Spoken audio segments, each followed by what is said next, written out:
Varicose veins కి సరైన చికిత్స కోసం సంప్రదించండి ఎవిస్ హాస్పిటల్. నమస్కారం.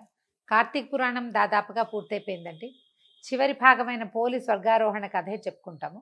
అయితే మనకి ఇది మార్గశిర శుద్ధ పాడ్యమి ఘడియల్లో జరిగింది కాబట్టి ఈ పోలి స్వర్గారోహణ కథ మనం పాడ్యం నాడే చెప్పుకుంటాం. మా వాళ్ళు ఎలాగో ఒకరోజు ముందు రోజు రాత్రి తెల్లవారి వేసేస్తారు. ఈ రోజున విశేషం ఏంటంటే అరటి దొప్పల్లో దీపాలని పెట్టి, నేతి దీపాలు, అరటి దొప్పలు, మనకి అరటి ఇది ఉంటుంది కదా, కాండంలోంచి డొప్పలు తీస్తారు. చిన్న డొప్పలో అయినా సరే, కొంచెం పెద్ద దాంట్లో అయినా, ఏదైనా పదునైన దాంట్లో ఇట్లా గుండ్రంగా చేస్తే మనకి చిన్న డిప్ప ఊడొస్తుంది. దాంట్లో ఆవు నేతితో తడిపినటువంటి గర్భవతి, కుంభవతి అంటాం కదా, పువ్వొత్తి అలాంటిది వేసి ఆ దీపాలను వెలిగించి నీటిలో వదిలిపెట్టడం, జ్వాలా తోరణాలని నీళ్లల్లో వదిలిపెట్టడం ఈ రోజు యొక్క విశేషం. తెల్లవారుజామున చేస్తే చాలా మంచిదండి. నేను రాత్రి కార్తీక మన అమావాస్య వెళ్ళిపోతే తెల్లవారంగానే ఇది పాడ్యమి ఘడియలు వచ్చేస్తాయి కదా, ఆ ఘడియలలో తెల్లవారుజామున సూర్యోదయానికి ముందే గనక ఈ అరటి డొప్పల్ని నీటిలో ప్రవాహంలో వదిలిపెడితే చాలా విశేషమైన పుణ్యప్రదమైన పని అట. అయితే మనకి ఇప్పుడు ప్రవాహం లేదు, ఏం చేస్తాం, మన ఇంట్లోనే ఒక బకెట్లో నీళ్ళల్లో వదిలిపెడుతున్నారు. ఎవరి అవకాశాన్ని బట్టి వాళ్ళు చేయొచ్చు. ఈ పోలి స్వర్గారోహణ కథ వినటంతో కార్తీక పురాణం పూర్తవుతుంది. అయితే పురాణానికి సంబంధించిన ఆఖరి కొన్ని వాక్యాలు విందాం. జనక మహారాజుకి వశిష్ఠ మహాముని చెప్తున్నారు. సూత మహర్షి శౌనకాది మునులకు కార్తీక పురాణాన్ని వినిపించాడు. తర్వాత ఆ మాస ఔచిత్యాన్ని, మాహాత్మ్యాన్ని మరొకసారి క్లుప్తంగా చెప్పాడు. ఈ కార్తీక వ్రతం కల్మషహరం, మోక్షదాయకం, సమస్త సుఖదాయకము కూడా. ఈ వ్రతం కోసం స్నానం, ఆరాధన, ధ్యానము, దానము, ఉపవాసము, శ్రవణము, పఠనము. అంటే పఠనం నేను చేసేది, శ్రవణం మీరు చేస్తోంది అనమాట. అందుకే ఇది పుణ్యవ్రతం అని చెప్తారు. ఈ మాసం హరిహరులిద్దరికీ ప్రీతిదాయకం. ఈ మాసంలో శివకేశవుల్ని ఇద్దరిని ఒకేసారి పూజించే అవకాశం లభిస్తుంది. ఇతర కాలాలలో శివారాధన ఉత్సవాల వేళల్లో కేశవారాధన ఉత్సవాలు జరిగేటప్పుడు శివారాధన చేయటం సాధ్యం కాదు. ఒక్క కార్తీక మాసంలోనే శివకేశవ అభేదం, శివాయ విష్ణు రూపాయ శివరూపాయ విష్ణవే అన్నారు. వాళ్ళిద్దరూ ఒకటే. ఆ ఇద్దరూ ఒకటే అయిన పూజా విధానాన్ని మనం ఈ ఒక్క నెలలోనే చేయగలుగుతామన్నమాట. ఈ మాసంలో ఇద్దరిని ఒకేసారి ఆరాధించి ఇద్దరి అనుగ్రహాన్ని పొందొచ్చు. దీనికి వయోవృద్ధులు, స్త్రీలు, పురుషులు, పిల్లలు, పెద్దలు అనే నియమము, భేదము లేదు. ఎవరైనా ఈ కార్తీక వ్రతాన్ని ఆరాధించి భగవంతుని అనుగ్రహానికి పాత్రులు కావచ్చు. పురాణం చదివినా కూడా మాసం అంతా ఆచరించిన ఫలితం లభిస్తుంది అన్నారు కాబట్టి పిల్లలు కథగా విన్నా కూడా ఇది పనికొస్తుంది అన్నమాట. సమస్త ధర్మాలతో కూడిన నీతి నియమాలకు ఈ నిలయం ఈ కార్తీక మాసం. కనుకనే సర్వ పాపహరణం, పురాకృత పాపాలని తుడిచిపెట్టేటువంటి పవిత్రమైన పుణ్యప్రదమైన మాసం. పూర్వజన్మ స్మృతిని కలిగించే అద్భుతమైనది. ఈ మాసంలో చేసేటువంటి దాన ధర్మాది పుణ్యకార్యాలన్నిటికీ అనంత కోటి రెట్ల ఫలితాన్ని ఇస్తుంది ఈ మాసం. కార్తీక పురాణాన్ని చదవటం వల్ల కార్తీక మహాత్మ్యం తెలుస్తుంది. సంసారులు తరించటానికి అవసరమైన పూజా పునస్కారాలు, వ్రతాలు, క్రతువులు, దానాలతో శుభప్రదమై అలడాడుతుంది. సంసారులకి అంటే మీ ఇళ్లల్లో ఉండేటప్పుడు మనం చాలా క్రియలు చేస్తామండి. దంచటము, తుడవటము, కడగడము, వీటితో ఎన్నో సూక్ష్మజీవులకి మనం ఎంతో హానిని కలిగిస్తాం. కూరలు తరిగేటప్పుడు రకరకాల క్రిములు, రకరకాల పురుగులు లాంటివి కూడా, వాటన్నిటిని తవ్వేస్తాము, తుడిచేస్తాము, ఎన్నో పనులు చేస్తాం కదా. దానివల్ల మనకి చాలా పాపాలు చుట్టుకుంటాయట. వాటికి కూడా మనలాగా జీవించే హక్కు ఉంది కదా. మనం చేసే ఈ పనుల వల్ల మనకు వచ్చే పాపాన్ని పోగొట్టుకోవాలంటే ఇలాంటి అనంత పుణ్య ఫలప్రదమైన కార్తీక మాసం లాంటి వ్రతాన్ని ఆచరించడమే మంచిది అని చెప్తున్నారు. అధిక వ్యయప్రయాసలకు లోను కాకుండా సూక్ష్మాతి సూక్ష్మమైన రీతులతో మోక్ష సాధనాల్ని బోధించి సత్ఫలితాల్ని అమోఘంగా కూర్చగలిగేదే ఈ కార్తీక మాసం.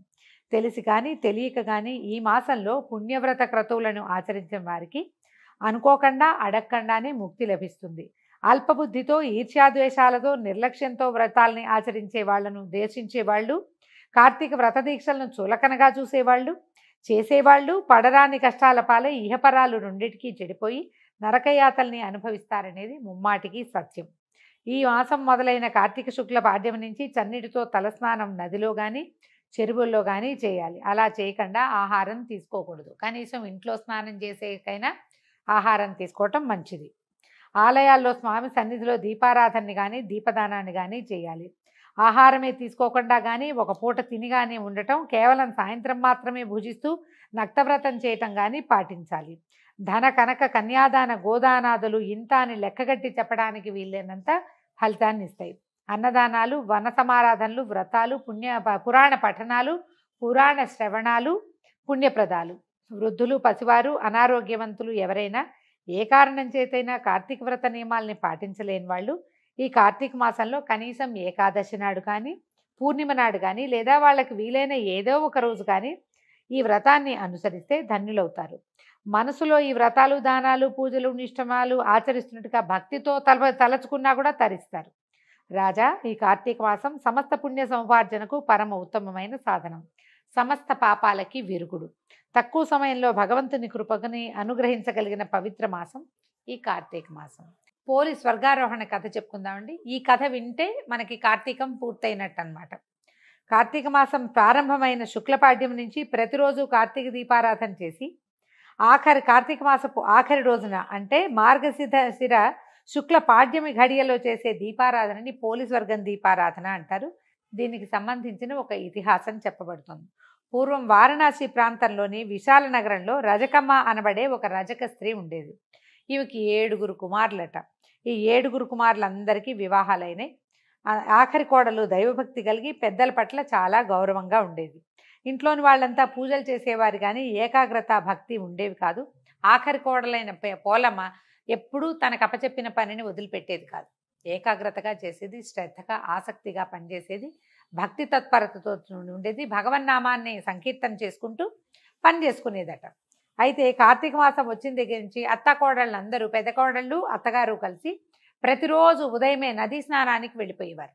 ఇంటికి కాపలా కోసము వంతులు వేసుకుంటే సరిపోయేది. ఓ రోజు నువ్వు, ఓ రోజు నేను అంటే సరిపోయేది. అలా చేయకుండా ఆఖరి కోడలు చెప్పిన పని చెప్పినట్టుగా తూచా తప్పకుండా చేసే అమ్మాయిని, అంతే కదా, మెత్తటి వాడిని చూస్తే మొత్త బుద్ధి అవుతుంది. అందుకని ఈ ఆఖరి కోడల్ని మాత్రం ఇంట్లో వదిలిపెట్టి మిగిలిన పెద్ద కోడళ్ళు అత్తగారు మాత్రం తెల్లవారుజామునే వెళ్ళిపోయి అక్కడ నదీ స్నానం చేసి అక్కడ సమీపంలో దీపారాధన చేసేసుకుని, దేవాలయం ఏదో ఉండేది అక్కడ దీపారాధన చేసేసుకుని కార్తీక స్నానం ముగించుకుని వచ్చేవాళ్ళు. ఈ అమ్మాయికి ఆ అవకాశం లేక ఇంట్లోనే చల్లటి నీళ్ళతోటి పొద్దున్నే స్నానం చేసేసి అవకాశం ఉన్నట్టుగా దీపారాధన చేసుకునేది. ఎట్లా చేసేది? వెన్న చిలికిది. ఆ పనులన్నీ అప్పచెప్పేవాళ్ళు. మజ్జిగ చిలికి వెన్న ముద్ద తీస్తే అత్తగారు ఒప్పుకోదు కాబట్టి వెన్నని ఒక గిన్నెలో వేసి కవ్వానికి అంటుకుని ఉన్న వెన్నని కొద్దిగా తీసి, నలకంత వెన్న వస్తే ఒక పమిడి పత్తిని, దొడ్లో ఒక పత్తి చెట్టు ఉండేదట, అందులోంచి కొద్దిగా పత్తిని తీసి కాయ ఒలిస్తే అత్తగారికి తెలిసిపోతుంది. ఎండిపోయి పగిలిపోయి ఉంటే ఒక చిన్నగా కొంత దారాలు, ఏకులు లాంటివి బయటికి తీసి దీపం పెట్టుకునేది. దీపం పెట్టుకుని ప్రతిరోజు అది వాళ్ళకి కనపడకుండా చాకిబాన అడ్డం వేసుకుని కనపడకుండా ఉంచుకునేది. ఆవిడ ప్రతిరోజు ఈ అమ్మాయి దీపారాధన చేసుకునేది సింపుల్గా.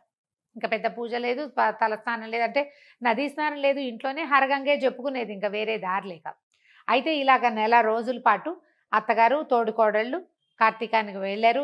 పైగా నదీ స్నానాలకు వెళ్ళేటప్పుడు ఇంతమంది కలిసి వెళ్తుంటే కబుర్లు వచ్చేస్తాయి, మాటలు వస్తాయి, రకరకాలు చాడీలు, పోట్లాటలు, నువ్వంటే నువ్వు, నేను ముందెళ్ళానంటే నువ్వు ముందొచ్చావని, ఇలా రకరకాల గొడవల్లో ఉండేవాళ్ళు. కానీ విధానం మాత్రం పాటించేవాళ్ళు. విధి విధానాల్లో విధానం ఉండేది. ఇందులో విధి ఏమిటి? భక్తి. భక్తి మాత్రం పెద్దగా లేదు. పోటీగా అందరితో పాటు వెళ్ళడం చేయటం మాత్రమే ఉండేది. అయితే వీళ్ళు నెల రోజులు ఇలా చేశారట. ఆఖరి రోజైన ఈ అమావాస్య నాటి రాత్రి కూడా సాయంకాలానికి వాళ్ళు వెళ్ళారు. పొద్దున్నే తెల్లవారేసరికల్లా వెళ్ళిపోయారు. పాడ్యం వచ్చేస్తుంది ఇంకా కాసేపట్లో. ఈ అమ్మాయి ఇంట్లో ఉండిపోయినటువంటి ఆఖరి కోడలైన పోలమ్మ ఏం చేసిందట, మళ్ళా ప్రతిరోజు చేసినట్టుగానే ఎన్ని రోజులు సరిగ్గా కుదరలేదు, ఇవాళ నేను నీటిలో దీపం మొదలు పెడతానని చాకలి బాణాన్ని వెనక్కి తిప్పి దాని నిండా నీళ్లు పోసుకుని తర్వాత ఈ వెన్నతోటి పమిడి పత్తి ఒత్తిని తడిపి ఒక చిన్న దీపం పెట్టి ఆ బాణలో విడిచిపెట్టిందట. ఆ బాణ కాస్త గాలి వచ్చేసరికల్లా బాణలో ఉన్న దీపం అటు ఇటు కదులుతుందట. ఈ ప్రధానమైనది ఏంటంటే మనం వదిలినటువంటి దీపం ముందుకు వెళ్ళాలి. ఆ జ్వాల గాలిలో కొంచెం ముందుకు వెళ్తేనే మంచిదని చెప్తారు. అయితే సరే ఇట్లా చేసుకుంటూ భగవన్నామస్మరణ చేసుకుంటూ దీపాన్ని వదిలిపెట్టిందట. ఈ లోపల అక్కడ నది దగ్గర ఉన్నటువంటి అత్తగారు తోడుకోడళ్ళు మొత్తానికి అంతా పూజ చేసుకున్నారు. వాళ్ళు కూడా నీళ్ళలో దీపాలను వదిలిపెట్టారు. ఇంతలో ఏమైందంట, ఈ పోలమ్మకి ఆయుర్దాయం తీరిపోయింది. ఆ రోజే ఆఖరి రోజు. దాంతో ఏమైందంట, సునాయాసంగా మరణించిందట అమ్మాయి. సంతానం ఉందో లేదో కథలో అది మనకి చెప్పరు. విష్ణుదూతలు విమానంతో సహా వచ్చారట. ఎట్లా ఉన్నారంటే సాక్షాత్ విష్ణు స్వరూపులుగా, శంఖచక్రధారులు, పీతాంబరులు, తర్వాత పద్మమాలాలంకృతులుగా ఉన్నారు. సో విష్ణువుని చూస్తే ఎట్లా ఉంటారో ఎట్లా ఉంటాడో మహానుభావుడు అదే స్వరూపంలో కనిపిస్తున్నారు. పెద్ద విమానంలో వచ్చి ఈ అమ్మాయిని చెయ్యని దించి లోపలికి చేరుకున్నారట. ఆమెని అందులోకి ఎక్కించారు. అయితే ఎప్పుడైతే ఈ అమ్మాయి ఆ విమానంలో కూర్చుని కాళ్ళు కిందకి వేలాడేసుకుని కూర్చుందట ఒక కొసన. కూర్చుంటే ఊళ్ళో వాళ్ళు చూసారా, అబ్బో విష్ణుదూతలు వచ్చేసారు, విమానం వచ్చింది, పోలమ్మ స్వర్గానికి వెళ్తుందని కేకలు పెట్టారట. ఈ కేకలు వాళ్ళకి నదీ తీరంలో ఉన్న వాళ్ళకు కూడా వినపడుతున్నాయి. ఎప్పుడైతే పోలమ్మ స్వర్గానికి వెళ్తోంది, ఇలాగా వైకుంఠానికి వెళ్తోందని కేకలు పెట్టారో అప్పుడు ఈ విమానం నది వైపుకి వెళ్ళేసరికల్లా అత్తగారు తోడుకోడళ్ళు పరిగెత్తుకుంటూ వచ్చి ఒకళ్ళ చేతులు ఒకళ్ళు పట్టుకుని పోలమ్మ కాళ్ళు పట్టుకున్నారు. ఆవిడ కాళ్ళు, అత్తగారి కాళ్ళు పెద్ద తోడుకోళ్ళు, ఆ పెద్దదాని కాళ్ళు రెండో దాని కాళ్ళు మూడోది చొప్పున అందరూ ఒకళ్ళ కాళ్ళు ఒకళ్ళు పట్టుకుని మాకు కూడా స్వర్గారోహణ కావాల్సిందే, మేము ఈ కార్తీకం చేశాం కదా, ఎన్ని రోజులు, నెల రోజులు చేశాం అని చెప్పి కేకలు పెడుతూ పట్టుకున్నారట. పట్టుకుంటే విష్ణుదూతలు చెప్పారట వాళ్ళిద్దరు, సుశీలుడు సుజనుడు అలాంటి 2 పేర్లు చెప్తారు. ఈ విష్ణు పార్షదులు ఇద్దరు, అమ్మ మీరు కూడా కార్తీకం చేసినా మీకు భక్తి లేదు, ఈ అమ్మకి భక్తి ఉంది కాబట్టి ఈమెకి సునాయాస మరణం కలిగింది, ఈమెకి విష్ణు సాయుధ్యం లభిస్తోంది, కాబట్టి మీకు స్వర్గారోహణ లేదు, భక్తి లేని వాడికి స్వర్గారోహణ లభించదని కత్తితోటి బెదిరించి చేతులు విడిచేలాగా చేశారట. అత్తగారు తోడుకోడళ్ళు అందరూ నదీ తీరంలో అడదిడ్డంగా కింద పడిపోయారు. పోలమ్మ మాత్రం బహుభక్తితో విష్ణునామ సంకీర్తన చేసుకుంటూ స్వర్గారోహణ చేసింది. పోలి స్వర్గం అని చెప్తారు కానీ విష్ణు పార్షదులు వచ్చారు కాబట్టి వైకుంఠానికి విష్ణు సాయుధ్యాన్ని పొందిందని చెప్తారు. ఈ కథతోటి కార్తీక పురాణం పూర్తిగా సమాప్తమైందండి. మనం దీపాలు ఎక్కడైనా నీటిలో కొంచెం ముందుకెళ్ళే అవకాశం ఉంటే టబ్బులోనో ఎక్కడో దీపం వదిలిపెట్టి నమస్కారం చేసుకుంటే సరిపోతుంది. నమస్కారం.